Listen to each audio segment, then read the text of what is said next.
El libro del profeta Joel tiene solo 3 capítulos, pero son 3 capítulos que pueden verse como un resumen de la historia humana, un resumen de la Biblia.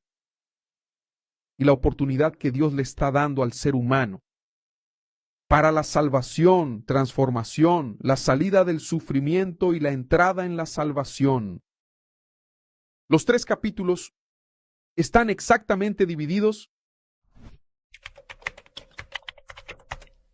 entre pasado, presente y futuro. Capítulo 1, el pasado, la destrucción. Capítulo 2, el hoy, lo que Dios propone para quien está sufriendo, destruido, caído, ahora, para levantarse, para cambiar de vida, para tener restitución.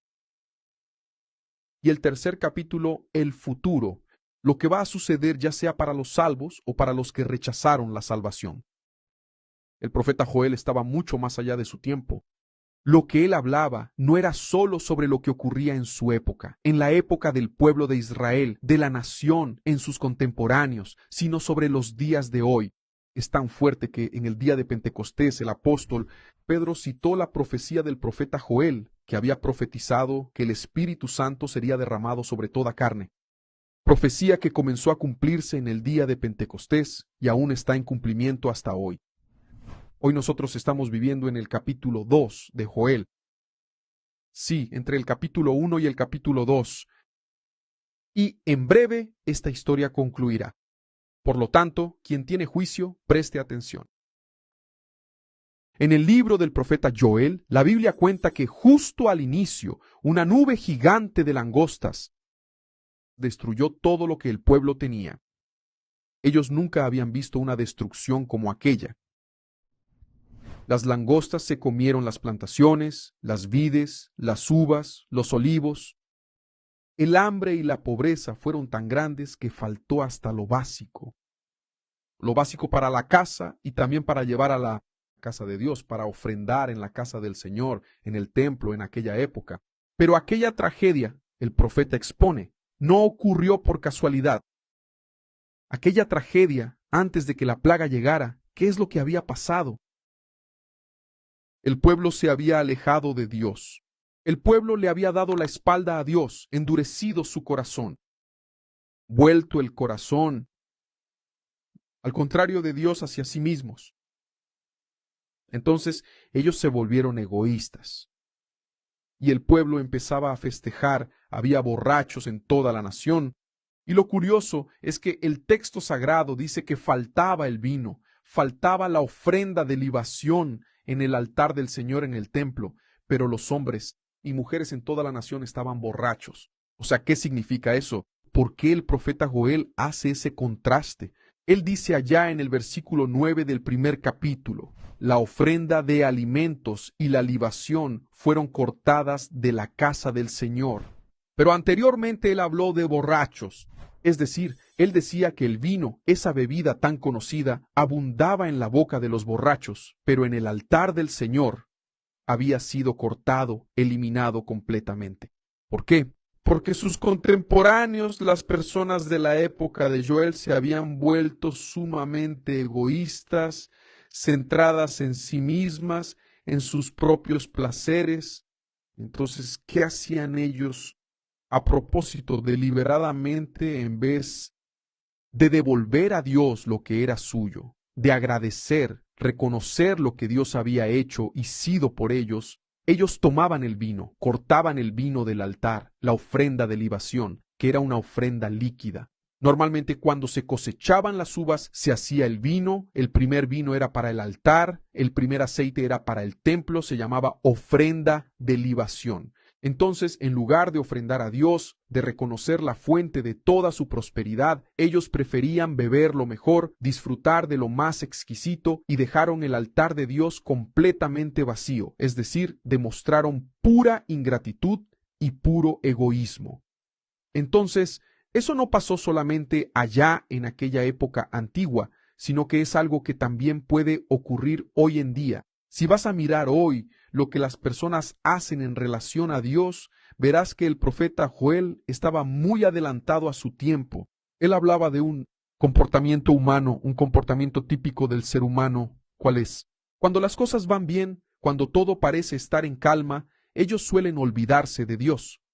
Cuando hay abundancia de vino, de aceite, cuando hay éxito, cuando las cosas van bien, Dios se convierte en un mero recuerdo, solo un recuerdo ocasional de vez en cuando. Pero poco a poco Dios va siendo dejado de lado, apartado casi sin notarlo. Porque primero viene el trabajo, primero tengo que hacer esto, primero tengo que hacer aquello. Entonces, por ejemplo, las personas hoy, ¿cuántas personas tienen tiempo para todo?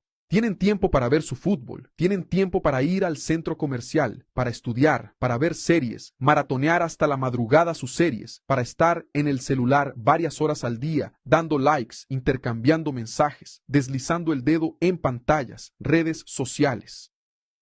Pero no tienen un minuto para orar, no tienen un minuto para hablar con Dios. ¿Cuántas personas tienen tiempo para sí? Sacan tiempo, crean tiempo, no ven distancia, no ven dificultad, no ven la hora, no ven esfuerzo, no ven costo, nada de eso para ellas, para viajar, para visitar a los amigos, para ir a una fiesta, para ir a un concierto, para hacer algo. No hay hora, no hay lugar, no hay precio, no hay costo. No hay distancia, no hay frío, no hay calor, no hay noche, no hay día, no hay nada. Para ellas, si es para ellas, lo hacen. Para los amigos, para los familiares, lo hacen. Para Dios, para ir a la iglesia, estoy ocupado, hoy está lloviendo, estoy cansado, tengo que hacer esto primero. El domingo voy, por la mañana no puedo, por la tarde voy y nunca vienen. Dios se va quedando de lado. La Biblia va juntando polvo en la mesita de noche. ¿Por qué? Porque las personas también van bebiendo el vino para ellas, van consumiendo el vino, que es uno de los peores pecados que una persona puede cometer. No, no estoy hablando de beber el vino literalmente, estoy hablando del pecado de la ingratitud, el pecado del egoísmo, que es un pecado generador de varios otros pecados. La persona piensa solo en ella, en sus propios placeres, quiere sentir el placer, quiere disfrutar como los borrachos querían un vino mejor, sabe cómo es. Quien bebe un trago quiere 2, quiere 3, quiere 5, entonces la persona sigue buscando siempre un placer mayor. Y en eso, ese pecado, el pecado del egoísmo, va generando otros pecados, otros dolores de cabeza. Eso era lo que estaba pasando en la época del profeta Joel. Cuando la Biblia dice, el profeta dice que la libación fue cortada de la casa del Señor, quiere decir, la gratitud fue cortada, cesó la gratitud, cesó el reconocimiento, cesó la prioridad para Dios, tratar a Dios como primero, como Señor, Padre, proveedor de todo lo que la persona tiene en la vida. Ese es el gran problema. Y solo quien ya ha sufrido una puñalada de ingratitud sabe lo que es. No es que tú hagas lo mejor por alguien, que tú salgas de tu comodidad para ayudar a una persona. Y a veces ayudaste sin siquiera pensar en una recompensa, porque sabemos que cuando ayudamos a alguien, lo hacemos no es solo por la persona, sino por nuestro propio carácter. Aunque la persona no tenga cómo recompensarnos, pero ¿qué es lo que se espera? Se espera lo mínimo de decencia, que la persona tenga reconocimiento y gratitud. No es que el padre hace por el hijo, la madre hace por el hijo, se esfuerza, hace sacrificios para que el hijo tenga lo mejor, no sufra como él sufrió. El padre y la madre sufrieron tiempo atrás. ¿Qué esperan el padre y la madre del hijo? Como mínimo, reconocimiento. Vaya, hijo mío, que el hijo piense así, vaya, mi padre hizo por mí, mi padre se privó para que yo tuviera, mi madre hizo lo mejor que pudo por mí, etcétera, etcétera. Mi padre y mi madre no son perfectos, pero reconozco todo lo que hicieron por mí. Es decir, hay una gratitud, un reconocimiento.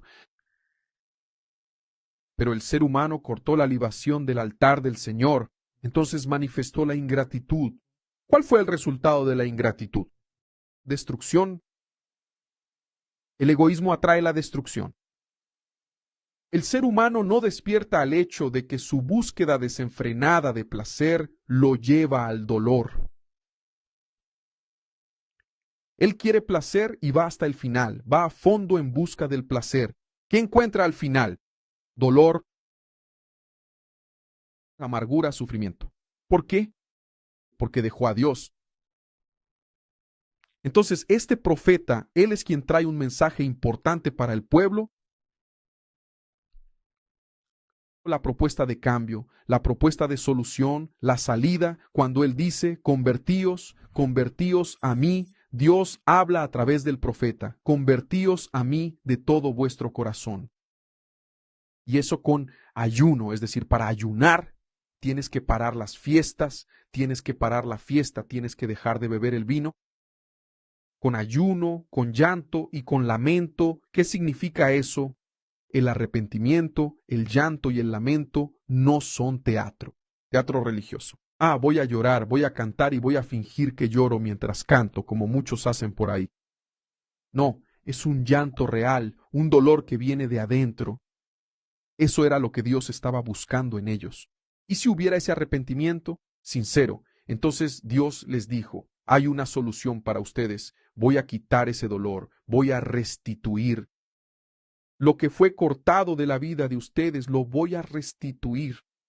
Y lo que está por venir, la destrucción que está por venir, que es aún peor que lo que ya han pasado hasta ahora, los libraré de eso. Y haré más. Los llenaré del Espíritu Santo, de mi Espíritu. Ustedes serán llenos de mi Espíritu. Entonces Dios te hace esta propuesta. Quisiera que con este mensaje todos nosotros reflexionáramos si le hemos dado a Dios el reconocimiento que merece, si hemos sido agradecidos como debemos ser con Él y si lo hemos puesto en primer lugar, si estamos derramando nuestra libación lo mejor para Dios o si lo mejor se ha derramado para nosotros mismos o para otras cosas en este mundo. Reflexiona sobre esto. ¿A dónde ha ido tu ofrenda líquida? Lo mejor de ti. ¿A dónde han ido tus primicias?